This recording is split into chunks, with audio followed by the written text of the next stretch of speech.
नमस्कार। प्रस्तुत है आज का चिंतन। बड़े होने के लिए यह कोई बात नहीं है कि मनुष्य को बड़े अधिकार ही मिले हों, वरन दूसरों के अधिकार की प्रतिष्ठा करना भी मनुष्य का कर्तव्य है। कर्तव्य निष्ठा का मूल्य इसलिए अधिक है कि इससे मानव मात्र की सेवा होती है। एक छोटे से क्षेत्र में भी मनुष्य यदि अपने कर्तव्य कर्मों का मनोयोग पूर्वक पालन करता है तो इसका प्रभाव समस्त समाज पर पड़ता है। जिन जातियों ने कर्तव्य निष्ठा का मूल्य समझा और उसे बाह्य जीवन में निभाया है, वे इस संसार में सदा संपन्न रही हैं। सभी से उन्हें सम्मान भी मिला है। भूलकर जिन्होंने यह समझ लिया कि सम्मान उनकी संपन्नता को मिला, वे गलत रास्ते पर भटक गए। पर कर्तव्य निष्ठा का जिन्होंने अनुकरण किया है, वे आगे बढ़े हैं। लोगों ने उनकी जागृति को सिर झुकाया है। इतिहास के पन्नों में जिनकी कीर्ति प्रकाशित हुई है, उन्होंने अपना कर्तव्य जरूर निभाया होगा। हम क्या करें, यह पूछने की अपेक्षा किस तरह करें, यह पूछना अधिक सही है। क्योंकि कर्म तो दुष्कर्म भी हो सकते हैं, किंतु उदात्त दृष्टिकोण से काम करने पर कहीं कुछ कलुष नहीं है। देखने में लगता है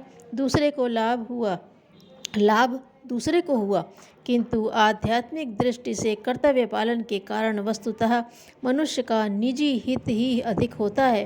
कर्म का उपहार किसी भी भौतिक लाभ की तुलना में श्रेष्ठ ठहरता है।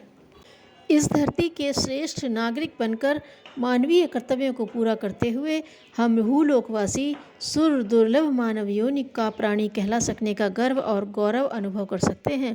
इससे ऊंचे लोक में जाने की इच्छा हो, स्वर्ग को पाने और उसमें रहने की इच्छा हो, तो हमें ऊंचा उठना होगा। कर्तव्यनिष्ठ नागरिक मात्र बने रहने भर से संतुष्ट न होकर करुणा और ममता का विकास करना होगा। पुण्य और परमार्थ अपनाना होगा। अपना चरित्र उस मार्गदर्शक स्तंभ के रूप में विनिर्मित करना होगा, जिसके प्रकाश में अगणित लोग सतपथ पर चलने की प्रेरणा प्राप्त कर सकें। आत्मनिर्माण मानवीय कर्तव्य है, पर देव भूमिका की प्राप्ति आत्मविकास से ही संभव है। अपनी अहंता जब संकीर्णता के बंधन तोड़ती हुई विशाल व्यापक बनती है, लोक कल्याण ही आत्म कल्याण लगता है, तब समझना चाहिए हम देव बने। देवताओं के लिए ही स्वर्ग बना है। हमारा विकसित देवत्व निश्चित रूप से हमें वहाँ पहुँचा देगा जिसे स्वर्ग कहा जाता है। स्वर्ग ऊपर है, वहाँ पहुँचने के लिए ऊंचा उठना ही पड़ेगा। चरित्र निर्माण और कर्म तीनों को ऊंचा उठाते हुए कोई भी व्यक्ति स्वर्ग के राज्य में सरलतापूर्वक प्रवेश कर सकता है। नरक में जाने की इच्छा हो तो वह भी पूर्णतया अपने हाथ की बात है। नरक नीचे है, उसे अधः लोक कहते हैं। पतित जीवन जीने वाले, पतित दृष्टिकोण अपनाने वाले और पतित कर्म करने वाले अपने समग्र अधः पतन के कारण सहज ही नरक पहुंच सकते हैं। अनीति और सदाचरण की मर्यादाओं का उल्लंघन, कर्तव्य धर्म की उपेक्षा, दूसरे के प्रति निष्ठुरता और दुष्टता का व्यवहार, इंद्रियों का स्वेच्छाचार, मन की कुटिलता जिसने अपना ली, उसे नरक तक पहुंचने में कोई रुकावट नहीं रहती। वह फिसलता हुआ उस स्थान तक स्वतः पहुंच जाता है जिसे नरक कहा जाता है। मनुष्य को सर्वोपरि संपदा विचारणा की शक्ति के रूप में मिली हुई है। विचार बल संसार का सर्वश्रेष्ठ बल है। पशु निर्विचार होते हैं, इसलिए वे परस्पर अपनी भावनाओं का आदान प्रदान नहीं कर सकते। उनकी कोई लिपि नहीं, भाषा नहीं।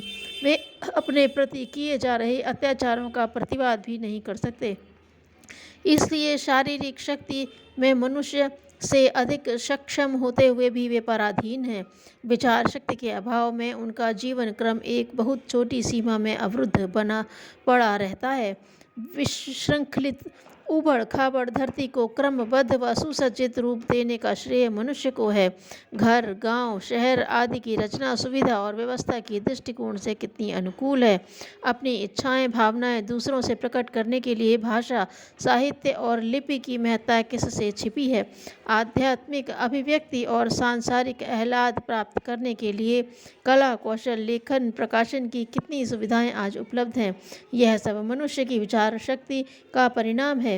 सृष्टि को सुंदर रूप मिला है तो वह भी मनुष्य की विचार शक्ति का ही प्रतिफल है।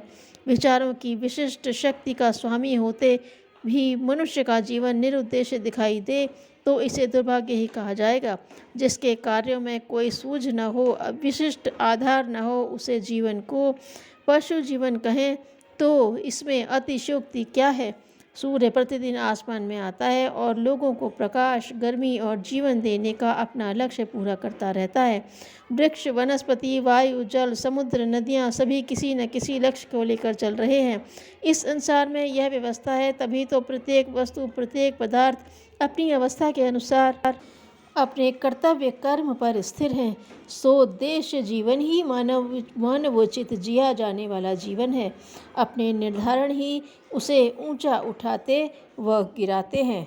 धन्यवाद।